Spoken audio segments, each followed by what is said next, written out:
whether they're American or what have you, they wind up dead. Remember the football player? Right. The big football player. Mm-hmm. Only thing, his brother and his family was hitting something. Well, he was shot by the U.S. Yes, of course. Mm-hmm. Yeah. I don't know what he was talking about, but he's too big to not know he's shooting an American. Anyway, this stuff smells to high heaven, as they used to say. All of it. Afghanistan, 18-year war. Can you imagine? They'd have 18 years. If you remember our old lectures, going back to then, you said, boss man, you better stay out of Afghanistan. Graveyard of empires. The graveyard of empires. We talked about Alexander the Great, we talked about everybody. Yeah. Alexander the Great strolled through on his way to India. He looked around. He did that same thing in two places, Afghanistan and Arabia. He went on to India, the big rich prize, right? Coming back from India, he came across the top of Arabia. He sent spies down there. Well, what we gonna take down? They said, boss man, he said, all they do is fight and get drunk. You won't win nothing. It ain't worth it. Leave him alone. He went across, that's where Alexandria came from, in Egypt. The big prize, come back across Egypt and take that, right? But don't go down there in Arabia. That's what he did, the graveyard of empires. They wouldn't listen to us.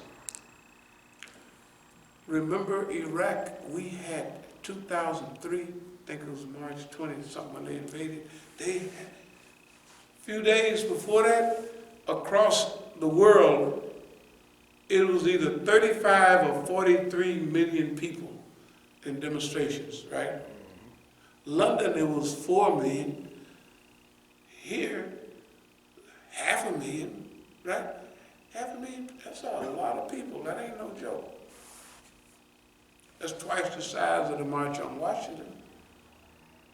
200-some thousand, right? You couldn't get down there.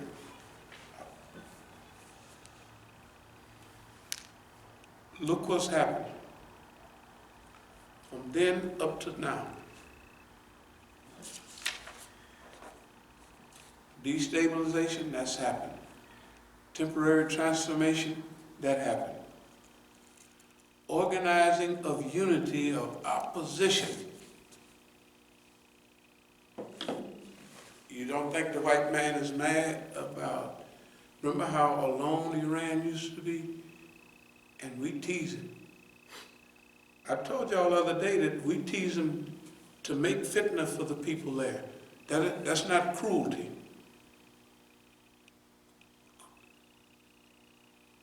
We need a little more challenge here because it'll make us, the rule is there. Why can Iran stand all of that problem? No matter what you do to them, because they're independent. Because you've been on their case every day. So the more they on us, the stronger we get. That's the rule. Especially during the historical period. Sometime power will break the back of a people, but if it ain't their time, it's going to strengthen them. During colonialism, we fought and died by the hundreds and thousands all over Africa, Asia, and the Middle East. Islam was conquered from the last 200 years up to the last 250, up to recently. They knocked us. There wasn't nothing we could do. We did the best we could. History wasn't on our side. Allah write the time for you to go up, and He write the time for you to come down, and you can't influence it. Or like the Quran said, you can't change none of that. Right? So, this is what we've been dealing with all the time. This is not Negro brain work. This is historical reading. if they're going to keep doing all of what they're doing, what does it lead to? It's simple. It's as simple as studying stuff that they do to us, or you, or anybody personally. What does that lead to? Oh, if I paid attention to that, that would lead to stress. Oh, if I paid attention to that, that would lead to paranoia. Oh, if I paid attention to that, that would lead to isolation. I'm all alone, I'm sad, right? That's why they do certain things. All you have to do is study what would be the result if I paid attention to what they're doing. Like from way back. I started this process right there, I started that in '83. Oh, they're not going to stop doing what they're doing. So, what would that produce if I paid attention to them? It would produce stress. What does stress produce? Stress produces looseness, weakness, paranoia, timing is off. You know, all of that. That's what stress produces. What does paranoia produce? Either fear, anxiety, all of those things. It produces that. So we're going to have a training, we're going to self-train ourselves. Whatever that was supposed to produce, we're going to do the opposite. So if they're trying to produce stress, we're eliminating stress. And Allah will find a way for you. We're eliminating stress. You ain't never seen me under no stress. At least I haven't been acting like it. I have not been stressful, period. Why? Because the white man wanted me to be stressful. And the only time it would be a hint of it is if I'm pretending stress. I'm writing notes to myself all the time. Kindness is not weakness. Da, da, da, da, da. I'm going to help them mean old people move from saboteurs, agent provocateurs, to liberators. That's just an open note to myself. The white man can read it. He can't stop you from doing that. Remember, he can't stop you from doing that unless he just shoots you in the head and finish it. But no matter what he array against you, now you have to remember, what have we had against us just since we've been here? Everybody and everything. Right? Where are all the people that used to be here? They're gone. What excuse? Did we do something wrong to them? Did we steal something? Did we run off with their girlfriend? What did we do? Right? What did we do? Just think about it. What did we do to anybody that was here? Absolutely nothing that I can remember. And we're studying, we want to make sure. Everything we write, we're reading in it and studying it, and that's what we're trying to be, becoming that. Now, organizing unity of opposition, Iran, Iraq, Lebanon, or Hezbollah, Iran, Iraq, Lebanon, Yemen, but before that, let's put Syria. Those three things is a lock on that region. That's a lock on that region. That's the population, that's the military strength, but that's it. Iran, Iraq, Syria, that's a linchpin. What does the European say? Those are Iranian-backed da-da-da-da-da-da. As if when you used to talk about the Contras, if it was Nicaragua trying to save themselves from the Contras, they're bad. And the Contras, remember Iran-Contra? Hassan Foods, remember in LA they had hearings. Maxine Waters and them, about Blandon. Blandon was walking over with a wheelbarrow full of cocaine to give to Freeway Rick. Did Black Dog go to the penitentiary? Absolutely not. No, no, no. Freeway Rick went to the penitentiary. But he didn't know what was going. He knew something was smelly. He just looked at like he had government protection, and I didn't. That's probably what he looked at. And we was on that program a couple of times. RT, they took me off talking about drugs. I said, that nigga knows too much. This is the way I'm thinking what they're thinking. Oh no, because Freeway Rick couldn't explain, you know, some of the other things. But you know, longevity, when you look at it, personally, I was very young when this stuff got, you know, when this stuff started, the big Hankism, I was 22, 23. At the height of it, when I left the country, I was 25 or 26. When I leave the country, I already did the black liberation stuff, what do we call it, East Oakland Enterprise, economic, I'd already done that. I'm leaving the country at 25 or 26, right? So right now, I'll be 75 in a couple of months, and I can still get around a little bit. You know, I can still get around. And if the weather ain't too bad, I actually, you know, I just finished a little run, a little, not a long run, but long enough for a senior citizen. You know, by the way, I was buying stuff at Modell's the other yesterday, for Sakina and Fatima, sweat, all that stuff. And I said, do I get this discount? He said, no. So the guy behind the counter said, I said, what about my senior citizens discount? He said, yeah, but you gotta, the guy back there gotta okay it, and he gotta prove that you, I said, you mean I have to have an ID to prove that I'm a senior citizen? So the people next to me were saying, right on, brother, you gotta, and when I was leaving, the lady said, see you later, youngster. I said, would you repeat that again, please? So anyway, back to the thing. Everything in here didn't happen. Unity of opposition. Remember, this is 9 years ago. Unity of opposition. You have to find Siraj, Zaid Shakarim, all of the big wisdom guys. Zaid plays a part of the wisdom type guy. Well, where the hell is this? Where's all of this at? Right? Where is anything close to that? Right?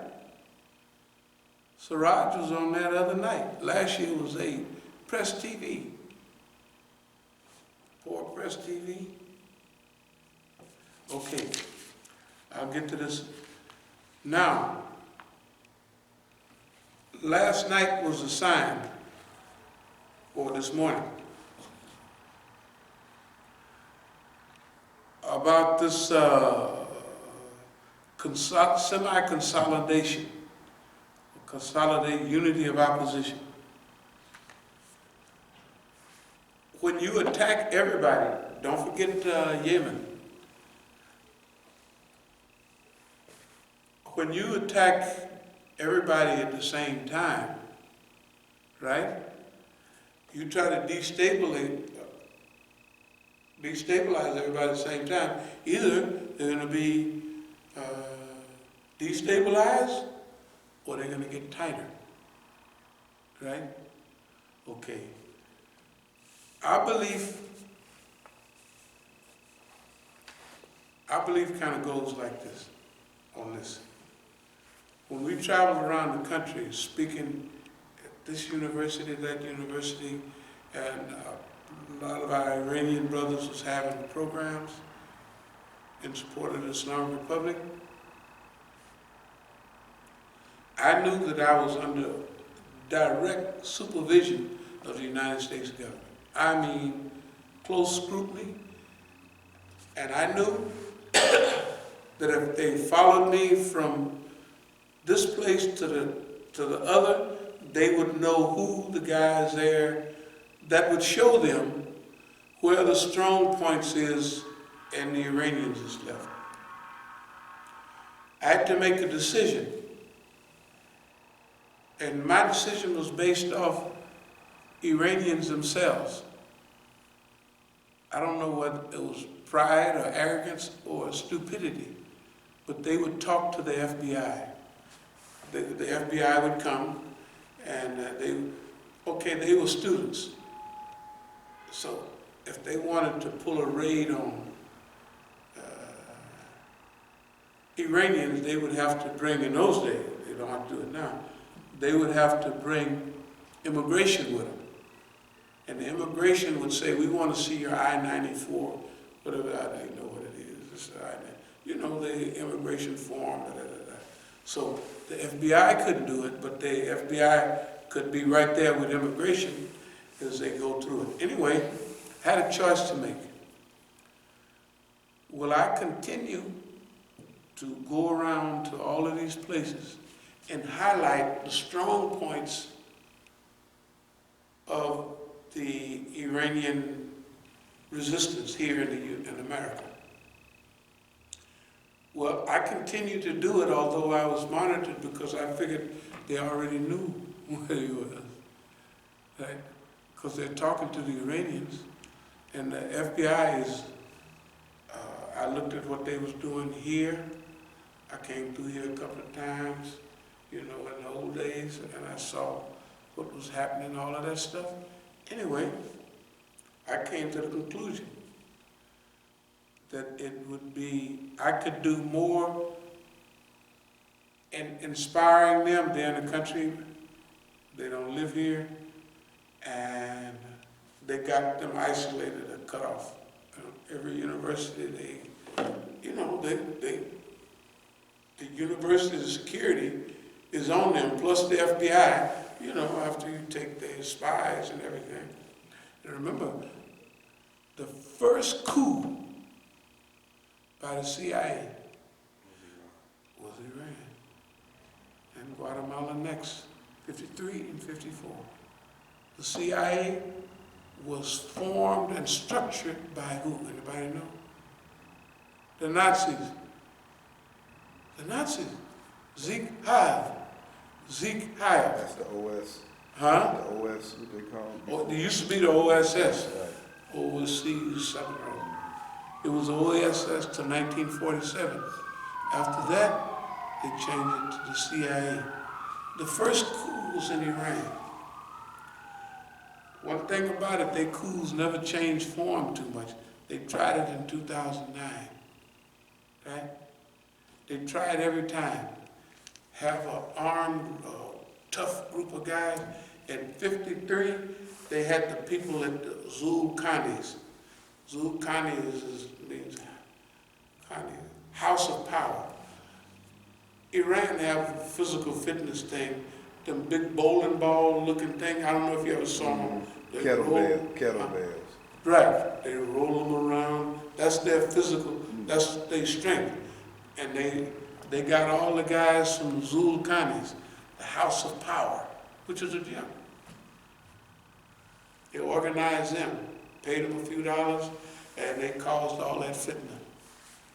And then they put the Shah back, and he was there to rule over Iran for 25 years of murder and pillage. And they think, well, we had a right to do that. You see, that's how I heard. So, we killed so many Afghanis. I remember, wedding party, 37 people. First of all, let's say we didn't do it. Then when they prove they did it, then they say, well, we didn't mean to do it. But they don't sit there wringing their hands, we should never do that again, because look what we just did. No, they do it more and more. Like I say, the guy urinated in the face of one of the guys that was one of the farmers that was killed. I saw the pictures of him. They think the people forget about that. That's what's happening with a big empire. That's why it does all this dumb stuff. That's why it's losing power. The Japanese don't pay no attention to it no more. Right? We're not going to join your coalition. We'll just send some, ship around there. The Russians, the Chinese, right, and the Iranians just finished up their military maneuvers. What it means, who knows? They sanctioned everybody. Sanctioned Venezuela, sanctioned North Korea, sanction. What's the next step? People have to find one or two alternative currencies. Goodbye. When they step off U.S. currency, the U.S. currency drops flat. You're talking about get ready, dear friends, because when they lose that, it's all over. The British pound, when it was running things, was worth $5 a pound. Now it's down to 1 point something for a dollar. The British pound. London was the center of the world in the old days. Greenwich time, right? International time goes through London. That's right there. Everything for the last 75 years has been something, has been from the United States of America. Okay. When is this last victory?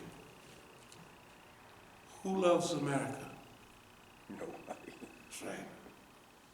Well, I told old Hannity, I said, when this is all over, nobody will respect America, nobody will love America. That's what that. Anyway, let me speed up. Okay, regional vision. Now, it's not an Iranian vision. It's not an Iraqi vision. Right? It's not a Syrian vision, although they are all a part of it. Right? It's not a Yemeni vision anymore. They all got to straighten up all their things, but they all have to straighten them up all together. And when they straighten them out, remember, they are now big enough to manage something. And they're in the Middle East. Zionists, you saw it said Iran is #1 on their list.